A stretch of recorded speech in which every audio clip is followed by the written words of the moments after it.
जय हिंद साथियों। स्वागत है आपका मिस्टर एग्रीकल्चर एकेडमी के ऑनलाइन प्लेटफॉर्म पे। तो साथियों, अपन जिस सेशन की बात कर रहे थे, जिस शानदार सब्जेक्ट को लेकर अपन पढ़ रहे थे, इस सब्जेक्ट ने जो अपन पिछले कुछ सेशन लेके गए थे, मैंने आपको गाय की नस्लों के बारे में पढ़ाया था साथियों, जो अपना प्रारंभिक सेशन रहता है जिसके बारे में अपन ने बात की थी। और वो जो क्लासें थी जो अपन ने मिस्टर एग्रीकल्चर एकेडमी के प्लेटफॉर्म पे पढ़ा था पशुपालन के बारे में, जितना आपने पढ़ा था साथियों, उसने पशु परिचर के पेपर के अंतर्गत धमाल मचाया था।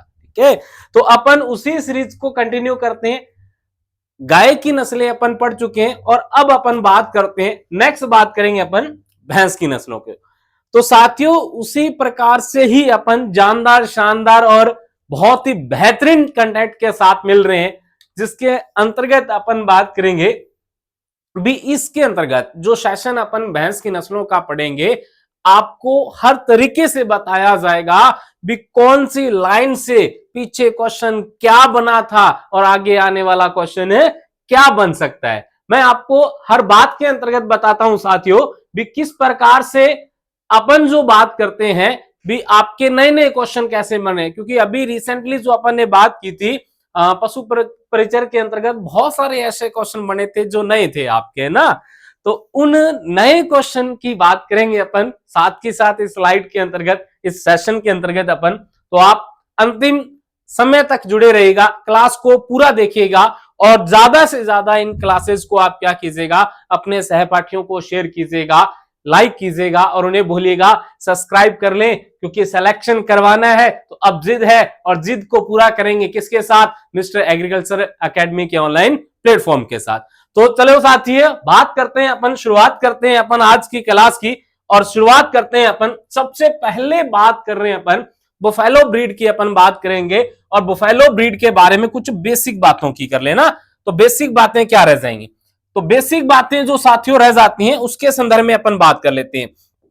क्या क्या बातें अपन को याद रखनी है वो पढ़ लेते हैं अपन। ठीक है, क्या क्या बातें आप पढ़ सकते हो और क्या इंपॉर्टेंट यहाँ पे नया क्वेश्चन बनता है, प्रत्येक लाइन से जो क्वेश्चन बना था उसकी बात करेंगे।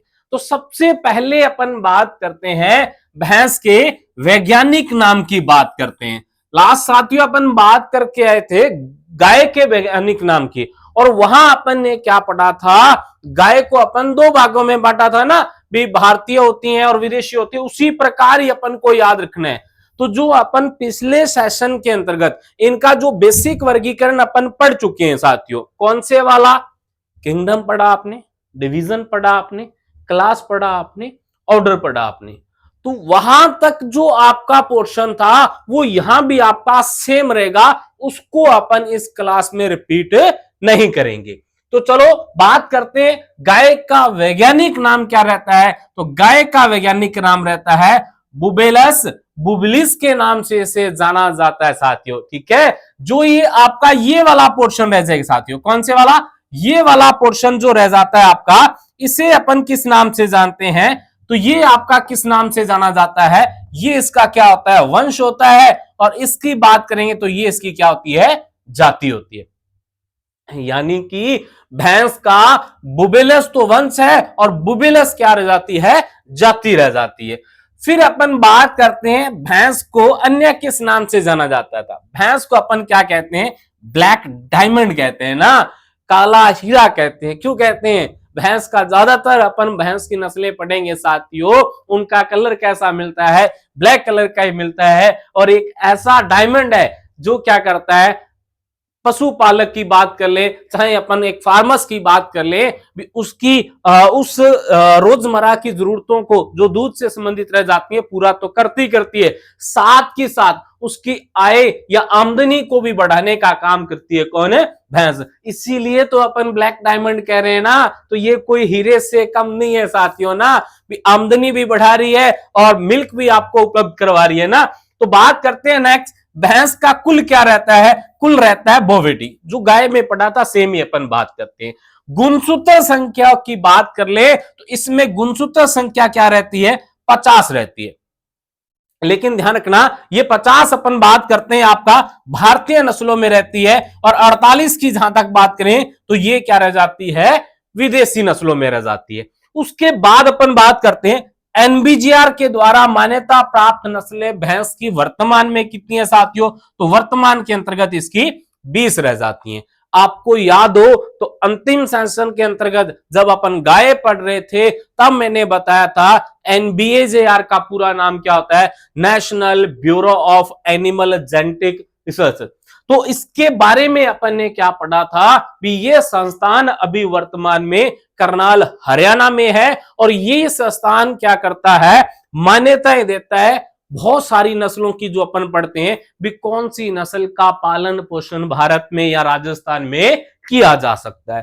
तो बात कर रहे थे अपन एनबीजीआर की बात कर रहे थे, इसने भैंस की मान्यता कितनी नस्लों को दी है, 20 को दी है। तो आपको याद हो तो अपन ने अंतिम क्लास में पढ़ा था, इसका कुछ और डाटा पढ़ते हैं। तो आपने बात की थी किसके बारे में, गाय की अपन ने कितनी नस्लें पढ़ी थी, 53 पढ़ी थी, कौन सी, एनबीजीआर के द्वारा मान्यता प्राप्त। फिर 20 आ जाती हैं आपकी किसकी साथियों, भैंस की आ जाती हैं, ठीक है। उसके बाद 45 अपन बात करके गए थे, भेड़ की बात करके गए थे।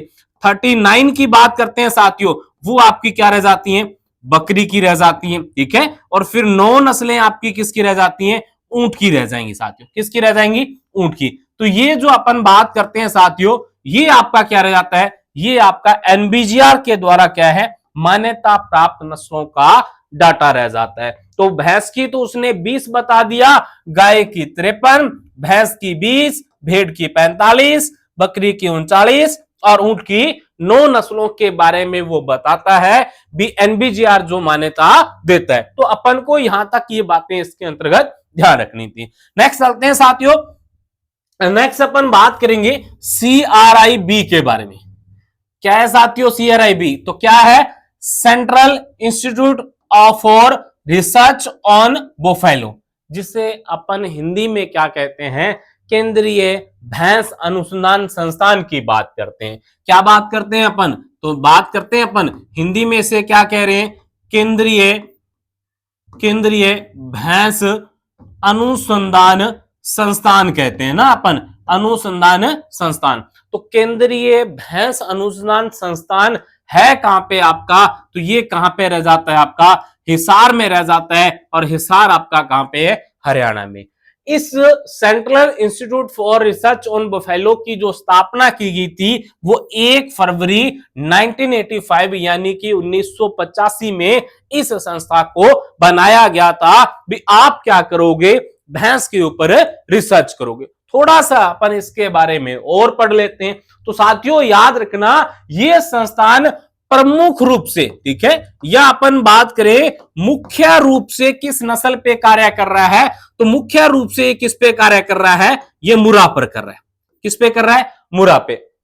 मुर्रा सबसे सुंदर नस्ल की जो बात करें ना, तो यहां बात करते हैं मुख्य रूप से इसने मुर्रा पे कार्य किया और मुर्रा से संबंधित आपको नई नई जानकारियां उपलब्ध करवा रहा था। वर्तमान में इस संस्था की बात करें तो इस संस्था का निदेशक कौन है, ठीक है।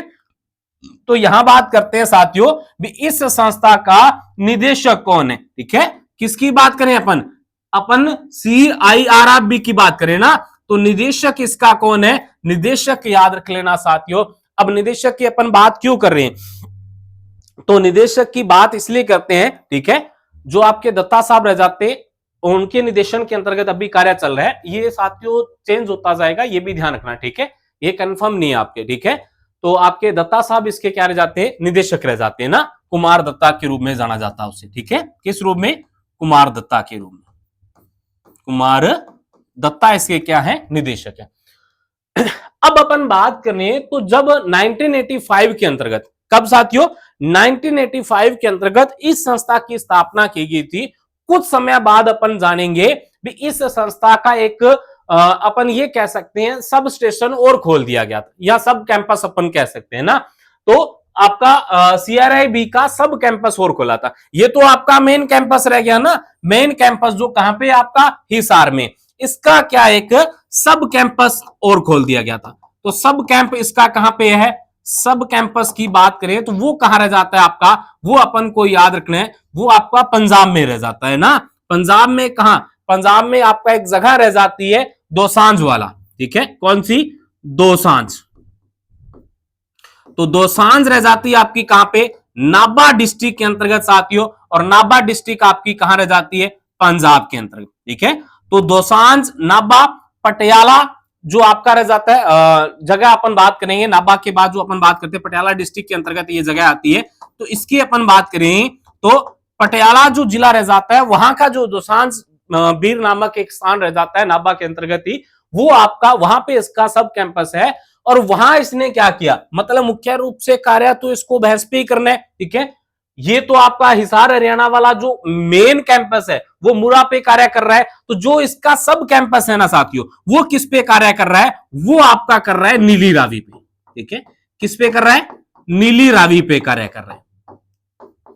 और नीली रावी के अंतर्गत अपन बात कर चुके थे साथियों, यहाँ पढ़ते हैं नीली रावी के संदर्भ में, क्या नीली रावी रावी नदी के पानी के कारण इसका नाम पड़ा है, और कहते हैं इसकी आंखें क्या होती हैं, नीली होती है ना, ब्लू आइज।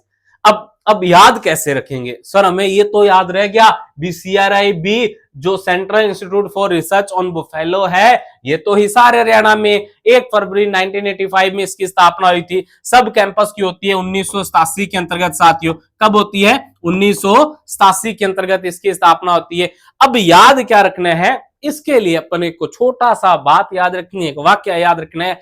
आपको ज्ञात हो साथियों भी पंजाब का एक बहुत ही फेमस सिंगर है, पंजाब कहें या यूं कह ले भारत का बहुत फेमस सिंगर है, कौन, दलजीत दोसांझ। और दलजीत दोसांझ का एक गाना था साथियों, पटियाला पैग, याद है ना, जी सर बिल्कुल याद आ गया। तो पटियाला पैग के बारे में आपको ध्यान रखना है कि जब अपन क्या करें, उस पटियाला पैग को लगा लेते हैं, और पटियाला पैग गाना किसका है, दोसांझा वाला का है, तब अपन क्या है, तब वो कहते हैं ना, अपन किसी की नजरों में देखते हैं तो उसकी नजरें, उसकी आंखें कैसी दिखती हैं, नीली दिखती है ना, फिर वो मन ही मन गाना चलेगा ना, ब्लू आइज वाला तेरा ना। तो वो गाना अपन को याद रखना, बस गाना नहीं याद रखना, रखना क्या है अपन को, ये भी वो ब्लू आइज मतलब कि नीली आंखों वाली कौन है, वो नीली रावी आपकी ब्रीड रह जाती है। और उस पे कार्य कौन कर रहा है, सब कैंपस कर रहा है, और कहां का, वो पटियाला डिस्ट्रिक्ट का कौन सा, दोसांझ वाला गांव जो रह जाता है नाभा के अंतर्गत, वो इस पे कार्य कर रहा है नीली रावी पे। याद रह जाएगा साथियों, तो मेन कैंपस मुरा ब्रीड पे कार्य कर रहा है, और सब कैंपस जो पटियाला वाला है वो किस पे, वो नीली रावी पे आपका कार्य कर रहा है। तो 2 ब्रीड अपन को याद रखनी ना, ब्लू आइज भी याद रखने अपन को, जी बिल्कुल। नेक्स्ट अपन बात करते हैं भैंस नस्ल सुधार प्रजनन केंद्र, ये राजस्थान की बात कर लेते हैं, ये अपन सेंट्रल लेवल की बात करें तो राजस्थान में भैंस नस्ल सुधार प्रजनन केंद्र कहां पे है, ये आपका वल्लभ नगर में रह जाता है, जो कहां रह जाएगा साथियों, उदयपुर में रह जाता है। याद रह जाएगा आपको, जी बिल्कुल। नेक्स्ट बात करते हैं, एक आपका मेला लगता है राजस्थान में, बहुत फेमस है, और मेला कौन सा है, बहरोड पशु मेला। कौन सा, बहरोड पशु मेला। बहरोड पशु मेला आपका कहां लगता है, वो लगता है आपका कोटपुतली बहरोड के अंतर्गत, जो पहले आपका कहां था, पहले आपका अलवर के अंतर्गत आता था साथियों। वर्तमान में आपका नया जिला जो बना है कोटपुतली बहरोड, उसके अंतर्गत आपके इस मेले का आयोजन किया जाता है। सर मेला क्यों पढ़ रहे हैं अपन, क्यों जरूरी है, तो जरूरी इसलिए है साथियों क्योंकि इस मेले के अंतर्गत प्रमुख जो अपन बात करें पशु का विक्रय किया जाता है, क्रय विक्रय किया जाता है, वो कौन सा रह जाएगा आपका, मुरा रह जाएगा। तो आपसे यहां से क्वेश्चन कैसे पूछा जा सकता है, सिंपल से वे में बहुत ही सरल क्वेश्चन बनता है, मुरा नस्ल के लिए प्रसिद्ध मेला है, तो कौन सा रह जाएगा मुरा नस्ल के लिए प्रसिद्ध मेला, बहरोड पशु मेला रह जाएगा ना। उसके बाद अपन बात करते हैं ओरिजिन ऑफ पैलेस किसे माना गया, या अपन बात करते हैं जो बफेलो का उद्भव स्थान रह जाता है, ओरिजिन ऑफ पैलेस रह जाता है, वो क्या रह जाएगा, वो आपका क्या रह जाता है, इंडिया रह जाता है। भारत को ही क्या माना गया है, भारत को ही भैंस का उद्भव स्थान माना गया है। उसके बाद नेक्स्ट करते हैं अपन, तो नेक्स्ट बात करेंगे भैंस के मांस, ठीक है। भैंस के मांस में क्या होता है, भैंस के मांस में सफेद वसा पाई जाती है, ये भी उसी प्रकार से क्वेश्चन है, भैंस के मांस में कौन सी वसा पाई जाती है, सफेद वसा पाई जाती है। और यहां बात करते हैं अपन भैंस के मांस को क्या कहा जाता है, बफन भी कहा जाता है साथियों, और क्या कहा जाता है, केरा बीफ भी कहा जाता है ना। अकेला बीफ आ जाए, अकेला यहीं से काट के आपको दे जाए तो ये किसका है, अकेला बीफ आ जाए तो गाय का है, और केरा बीफ आ जाए तो भैंस का रह जाएगा ना। बफन भी किसका है, भैंस का। फिर अपन दो शब्दों की बात करते हैं, बहुत इंटरेस्टिंग से शब्द है साथियों। पहला आपका क्या रह जाता है, पहला आपका रह जाता है वेलोइंग। ध्यान से पढ़िएगा इनको, ज्यादा कुछ चेंज नहीं है, थोड़ा सा चेंज है, ठीक है। वेलोइंग और बेलोइंग में ज्यादा कुछ चेंज नहीं है, ठीक है, थोड़ा सा चेंज है आपका। वेलोइंग क्या होता है, भैंस की कीचड़ में नहाने की प्रक्रिया क्या कहलाती है, वेलोइंग कहलाती है, ठीक है। जो अपन बात करते हैं ना यार, जैसे दो तीन दोस्त अपन जाते हैं कुछ कार्य करने के लिए ना, उनमें से एक दोस्त बिल्कुल फ्री होता है ना, तो अपन कहते हैं दो दोस्त कहीं जा रहे होते हैं, तो उन्हीं में से एक बोलता है यार उसे भी ले चले, तो अपने में से जो दूसरा है वो कहता है उसे, कह नहीं यार वो तो वेला है, वेला है तो फिर क्या होगा, वेला है तो वो कीचड़ के समान है, ठीक है। तो याद रख लेना यहाँ पे, वेला से याद रख लेना, वेला है तो वो क्या कर रहा है, कीचड़ में नहाने की प्रक्रिया, नहा रहा है कीचड़ में आराम से, ठीक है, मस्त होके अपन, ठीक है। तो फिर दूसरा बात करते हैं, तो वेलोइंग याद रह जाएगा, भैंस की कीचड़ में नहाने की प्रक्रिया क्या कहलाती है, वेलोइंग कहलाती है। बेलोइंग की बात कर ले, अब बेलोइंग से बस इतना याद रखना है अपन को, बेल याद रखना ना, बेल क्या होती है, घंटी, घंटी की क्या आती है, आवाज आती है ना सर। तो अब याद रखना है, भैंस की जो आवाज होती है वो क्या कहलाती है, बेलोइंग कहलाती है। इसके साथ से अपन बात करें, आप गाय को भी ऐड ऑन कर सकते हो, तो यहां याद रखना है बेलोइंग क्या है, भैंस की आवाज होती है, और वेलोइंग क्या होती है, भैंस की कीचड़ में नहाने की प्रक्रिया होती है। इसके साथ साथ साथियों अपन कुछ और पशुओं की भी बात कर लेते हैं। तो बात याद रखिएगा, ब्लीट याद रखना है, या ब्लीटिंग कहते हैं, वो बकरी और भेड़ की आवाज को क्या कहा जाता है, ब्लीट कहा जाता है, या इसी को ही अपन हिंदी में एक वर्ड आता है आपका मिमियाना, ठीक है, क्या आता है, मिमियाना। तो मिमियाना किसकी आवाज रहती है, वो बकरी और भेड़ की आवाज को कहा जाता है। ऊंट की आवाज को क्या कहते हैं अपन, गार्गलिंग कहते हैं साथियों, और सूर की स्टोनिंग या गर्टिंग कहते हैं ना। तो यहां से ध्यान रखना, सूर को कहते हैं ना भी, ये तो हमेशा गटर के अंतर्गत ही रहता है ना, या गटर की वस्तुओं को ही खाता है, तो गर्टिंग आपका सूअर की हो जाएगा, गार्गलिंग आपका ऊंट की हो जाएगा, और ब्लीट या मिमियाना बकरी और भेड़ की। और याद रखना है बेलोइंग आपका क्या है, भैंस की आवाज को कहते हैं। नेक्स्ट स्लाइड में चलते हैं साथियों। नेक्स्ट अपन बात करते हैं सर्वाधिक संख्या की, बात करते हैं ना। तो सर्वाधिक संख्या की शुरुआत अपन करते हैं कहां से, वर्ड से स्टार्ट करते हैं ना। विश्व में भैंसों की सर्वाधिक संख्या कहां है, विश्व में भैंसों की सर्वाधिक संख्या भारत के अंतर्गत ही तो है।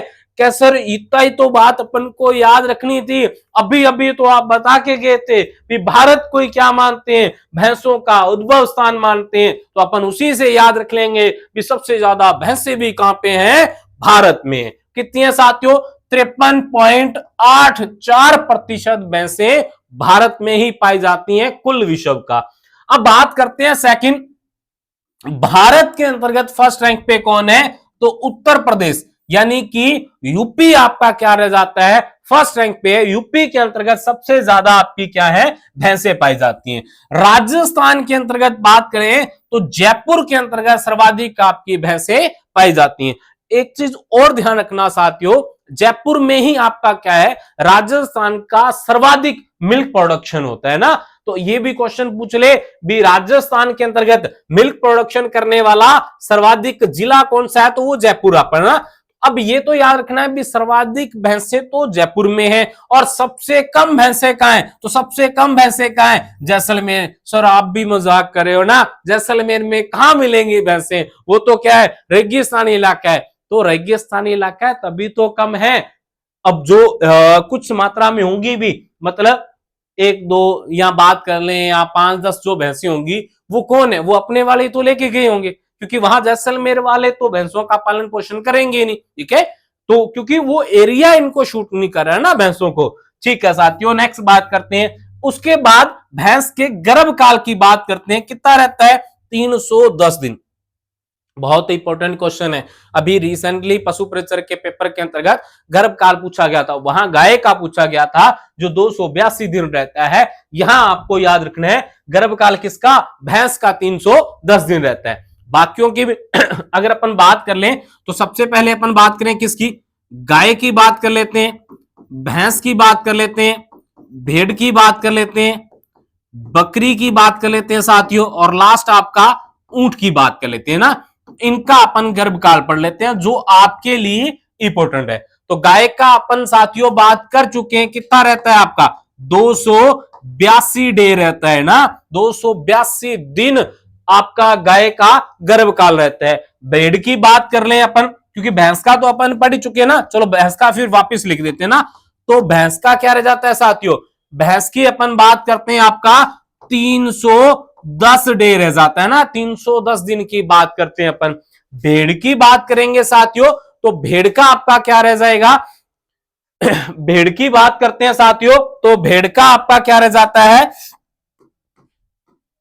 जी, भेड़ का आपका 147 दिन रह जाएगा ना। उसके बाद बकरी की बात कर लें तो 151 डे रह जाएगा। उसके बाद ऊंट की बात कर लें तो 395 प्लस दिन क्या रह जाते हैं आपके गर्भकाल के रह जाते हैं। ठीक है, सभी का याद हो गया जितने सर जी, बिल्कुल सर, हमारे सिलेबस के अंतर्गत जितने भी पशु हैं सबका गर्भकाल एक ही स्लाइड के अंतर्गत अपन पढ़ रहे हैं, और कौन सा पढ़ रहे हैं वो आप देख सकते हो साथियों। उसके बाद मध्य चक्र की बात करें जिसको अपन हीट साइकिल कहते हैं साथियों। क्या कहते हैं अपन, हीट साइकिल कहते हैं। तो हीट साइकिल कितना होता है आपका, 21 दिन का होता है। उसके बाद मध्यकाल अवधि की बात कर ले तो 12 से 36 घंटे की रहती है। यौवनावरम की बात कर ले तो आपका 30 माह या 2.5 वर्ष रहता है साथियों। मतलब कि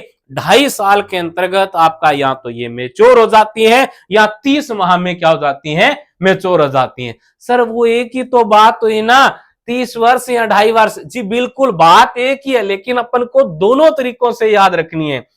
नाड़ी गति या अपन पल्स रेट की बात करते हैं तो 40 से 45 पर मिनट रहती है साथियों। क्या रहती है, 40 से 45 पर मिनट रहती है आपकी पल्स रेट। और श्वसन गति की बात करें तो 16 से 18 पर मिनट रहती है ना। रेस्पिरेशन रेट की बात करें अपन, लास्ट आपका है तापमान। टेम्परेचर आपका कितना रह जाता है तो 38 डिग्री सेल्सियस क्या रहता है, टेम्परेचर रहता है। या इसी को जब अपन फारेनहाइट में बदलते हैं साथियों, 38 डिग्री सेल्सियस में और फारेनहाइट 101.5 डिग्री फारेनहाइट आपका क्या रह जाता है, वो आपका क्या रह जाएगा, टेम्परेचर यानी कि तापमान रह जाता है। किसका, भैंस का। ये अपन को इसमें याद रखना है। तो इसके अंतर्गत अपन इतना पढ़ रहे हैं साथियों। नेक्स्ट स्लाइड में अपन देखते हैं भैंस की नस्लों का वर्गीकरण बात करते हैं अपन, भैंस की नस्लों का वर्गीकरण। तो साथियों ध्यान रखना, भैंसें 2 प्रकार की पाई जाती हैं आपकी। कितने प्रकार की, 2 प्रकार की पाई जाती हैं। एक तो आपकी अफ्रीकन होती है और एक आपकी एशियन भैंसें होती हैं। अफ्रीकन भैंसों के बारे में अपन को नहीं पढ़ना है क्योंकि इनका पालन पोषण नहीं किया जाता ना। तो किसका करते हैं अपन, एशियन भैंसों का। एशियन भैंसों में भी कितनी आपकी, 2 हैं, और इसमें भी आपकी जंगली का पालन पोषण नहीं करेंगे अपन। किसका करेंगे, पालतू भैंस के बारे में पढ़ेंगे ना अपन। और पालतू भैंस को भी अपन साथियों कितने भागों में बांटते हैं, इसको भी अपन 2 भागों में बांटेंगे। कौन सी रह जाएंगी, एक तो आपकी रह जाती हैं भारतीय नस्लें, ठीक है, कौन सी रह जाएंगी, भारतीय नस्लें या भारतीय भैंसें। और दूसरी आपकी कौन सी रह जाती हैं, वो विदेशी नस्लें रह जाती हैं। कौन सी रह जाती हैं आपकी, विदेशी नस्लें। तो ये आपकी 2 प्रकार की पालतू भैंसें होती है। इनका अपन आगे वर्गीकरण पढ़ते हैं साथियों। तो ये आपका रह गया भारतीय, या इन्हीं को क्या कहते हैं अपन, जलीय भारतीय भैंस कहते हैं, या इन्हीं को नदी भैंस कहते हैं। और इन्हें क्या कहते हैं अपन, दलदली या विदेशी या कीचड़ भैंस के नाम से जाने जाते हैं। अच्छे से ध्यान रख लेना, दोनों का वर्गीकरण बहुत इंपॉर्टेंट है आपके लिए। क्या क्या बातें रह जाती हैं जो अपन को पढ़ना है। तो पहला जो वर्गीकरण है आपका, भारतीय भैंस को अपन वाटर या रिवर बफेलो के नाम से भी जानते हैं, और वाटर, रिवर बफेलो या भारतीय भैंसों में गुणसूत्र संख्या कितनी होती है? 50 होती है। ये क्या होती है? कम गर्मी सहनशील होती हैं। ठीक है साथियों, क्यों? क्योंकि ये वो जलीय भैंसे हैं ना, जल में ज्यादा रहना पसंद करती हैं, जल में तैरना पसंद करती हैं, कूल कूल ठंडा ठंडा पानी हो ना, वो भैंसों को अच्छा लगता है। कभी साथियों आपने देखा होगा, जब अपन क्या करते हैं, गांवों के अंतर्गत जोड़े पे ले जाते हैं ना, तो खूब आराम से अपना ये क्या करती हैं, बात करती हैं साथियों। और वेट की बात करें तो ये हल्की होती हैं भार के अंतर्गत, भारतीयों की बात करें। अब ये जो भारतीय नस्लें हैं, रिवर बुफेलो है, वाटर बुफेलो है, कहां कहां पाई जाती है? भारत के साथ साथ पाकिस्तान में भी पाई जाती हैं, इटली में पाई जाती हैं, यूनान में पाई जाती हैं, और रूस आदि देशों के अंतर्गत आपकी जो जलीय भैंसें या वाटर बफेलो या रिवर बफेलो पाई जाती है। अब अपन को इसमें कुछ नहीं है, थोड़ा बहुत ही चेंज करना है। यहां पे भारतीय भैंसों में गुणसूत्र संख्या 50 थी, तो यहां कितनी हो जाएगी? 48 हो जाएगी। उसे अपन वाटर या रिवर बफेलो कह रहे थे, इसे स्वैम्प या मड बफेलो के नाम से जानते हैं। ये कम गर्मी सहनशील थी, तो ये अधिक हो जाएगी। ये जल में तैरना पसंद करती है, तो ये कीचड़ में लेटना पसंद करती है ना, मैं तो यही लेटूंगी। ठीक है, वो आपकी कौन है? मडी बफेलो या स्वैप बफेलो। ये भार में हल्की होती हैं, तो ये भारी होती हैं। ये आपका भारत, पाकिस्तान, इटली, यूनान, रूस में पाई जाती हैं, तो ये आपका म्यांमार, थाईलैंड, चीन और फिलीपींस आदि देशों के अंतर्गत पाई जाती है। कौन सी? दलदली भैंसों की बात की ना अपन ने। तो वर्गीकरण के आगे अपन बात करते हैं साथियों, ये रह जाएंगे आपकी भारतीय भैंसें। कौन सी है? ये आपकी है भारतीय भैंस। और भारतीय भैंसों की अपन बात करते हैं, अपन दो भागों में बांट दिया ना ऐसे। एक तो आपकी कौन सी? भारी भैंसों की बात कर रहे हैं, और एक आपकी कौन सी रह जाती है? हल्की भैंसों की बात कर रहे हैं। भारी भैंसों में 3 रह जाएंगे साथियों। मुर्रा भारी रह जाती है, नीली रावी भारी रह जाती है, और जाफराबादी भी आपकी क्या है? भारी रह जाती है। और सबसे इंटरेस्टिंग क्या है? जाफराबादी तो सबसे भारी रहती है ना, इसीलिए से क्या कहते हैं? इसीलिए से मिनी एलिफेंट के नाम से जानते हैं। तो किसे, छोटा हाथी किसे कहा जाएगा? तो जाफराबादी को कहा जाएगा ना साथियों, ये अपन को याद रखना है। और वहीं अब ये भारी है, तो अपन सबसे हल्की की बात कर लेते हैं, तो वो आपकी कौन सी रह जाती है? वो आपकी रह जाती है नागपुरी को अपन क्या कहते हैं? सबसे हल्की नस्ल के बारे में जानते हैं। मेहसाना, सूरती, नागपुरी, भादावरी, और उसके बाद पंढरपुरी, टोडा और जयरांगी रह जाती है। तो ध्यान रख लेना, अपन बात करते हैं 3 दिसंबर 2024 पशु परिचर की प्रथम पारी में प्रश्न पूछा गया था भी निम्नलिखित में से कौन सी भैंस की नस्ल नहीं है? तो इसी वर्गीकरण से आपका वो क्वेश्चन आया था साथियों, इसी वर्गीकरण से पूछा गया था। तो वहां उन्होंने क्या है? मुर्रा दिया हुआ था आपका, मेहसाना दिया हुआ था आपका, और तीसरी कौन सी दी थी? टोडा दिया हुआ था। तो अपन बात करते हैं साथियों, अपन बात करते हैं भी ये तो याद रह ही जाता है सबको, कौन सा? मुर्रा और मेहसाना, लेकिन टोडा उनके लिए नई ब्रीड थी। तो ध्यान रख लेना, ये तीनों ही आपका इसी चार्ट में से क्वेश्चन पूछा गया था ना। तो एक क्वेश्चन आपका यहीं से सही हो रहा था ना। उसके बाद नेक्स्ट बात करते हैं अपन, भारतीय नस्लें जो रह जाती हैं उनको अपन स्थिति के अनुसार 5 भागों में वर्गीकृत करते हैं। कितने भागों में? 5 भागों में वर्गीकृत करते हैं। कौन से कौन से? सबसे पहले अपन बात करेंगे उत्तर भारत की नस्लों की, और उसके बाद आ जाते हैं अपन यूपी की नस्लों की, उसके बाद बात करेंगे अपन गुजरात की नस्लों की, और फिर आपका मध्य भारत की नस्लों की, और फिर आपके रह जाएंगे साउथ यानी कि दक्षिण भारतीय नस्लों की, और फिर आपकी अन्य नस्लें रह जाती हैं। तो कौन सी साथियों बात करेंगे अपन? उत्तर भारत में कौन सी है? मुर्रा और नीली रावी आपकी क्या है? उत्तर भारत की रह जाती है। याद होगा आपको, अभी अपन जो CIRB की बात की थी, वो मुर्रा पे कार्य कर रहा है और उसका सब कैंपस नीली रावी पे कार्य कर रहा है। एक आपका हरियाणा में था और एक आपका पंजाब में था। तो आपकी, और उसके बाद गोजरी रह जाती है। यूपी की बात करें तो भदावरी रह जाएगी ना, ये वही नस्ल है जिसमें सर्वाधिक वसा पाई जाती है। फिर गुजरात की बात करते हैं तो सुरती, मेहसाना, जाफराबादी और खुंडी नस्ल, जिसे अपन बनी के नाम से भी जानते हैं, वो गुजरात की रह जाती है आपकी। उसके बाद मध्य भारतीय नस्लों की बात करें तो पंथाटपुरी, चिलिका, कालाहांडी, मंडा, पूरणधड़ी, और उसके बाद आपकी छत्तीसगढ़ी और नागपुरी जो इलिचपुर महाराष्ट्र की रह जाती है, और साथ के साथ मराठवाड़ भी अपन को याद रखना है, ये आपकी मध्य भारत यानी कि उस महाराष्ट्र वाले इलाके में, छत्तीसगढ़ वाले इलाके के अंतर्गत इन भैंसों का पालन पोषण किया जाता है। दक्षिण भारतीयों में बात करें तो फेमस आपकी टोडा नस्ल रह जाती है साथियों, जो तमिल की मानी जाती है। और उसके अलावा बात करें तो भुरगुर रह जाती है, धारवाड़ी रह जाती है, ये नस्लें आपकी कर्नाटक की रह जाती हैं। अन्यों की बात करें तो अन्यों में याद रखना, ल्यूट याद रख लेना, इंपॉर्टेंट आपकी। अब ल्यूट के बारे में इंटरेस्टिंग बात क्या है, अब देखिएगा, अपन ने बात की थी लास्ट वर्गीकरण जो आपने पढ़ा था लास्ट जो वर्गीकरण पढ़ा था, इसमें क्या क्या अभी जो भारतीय नस्लें पढ़ेंगी वो क्या है, जल में तैरना पसंद करती हैं, उन्हें वाटर या रिवर बुफेलो कहते हैं। लेकिन उसमें थोड़ा अलग है भी, जो आपकी ल्यूट रह जाती है ना, ये थोड़ा अलग बिहेव करती है। ये बिहेव कैसे करेगी, ये विदेशी के जैसा बिहेव करेगी ना।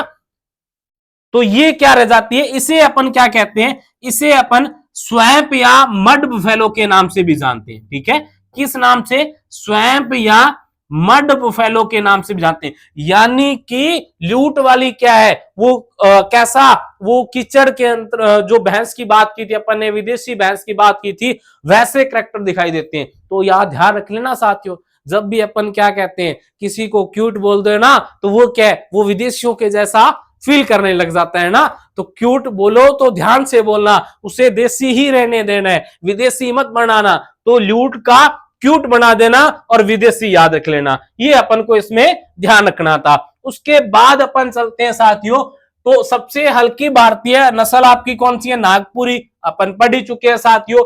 फिर अपन बात कर लेते हैं दूसरी, दलदली भैंस या विदेशी भैंस, जो अपन कीचड़ वाली पढ़ के आए ना, जिन्हें स्वैम्प या मड कहते हैं, जो अपन ने लास्ट क्लासिफिकेशन पढ़ लिया है।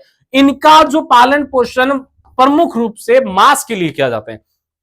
यहां बात करें तो मुख्य रूप से दूध उत्पादन के लिए किया जाता है, लेकिन इन विदेशी नस्लों का उपयोग प्रमुख रूप से मांस उत्पादन के लिए किया जाता है ना।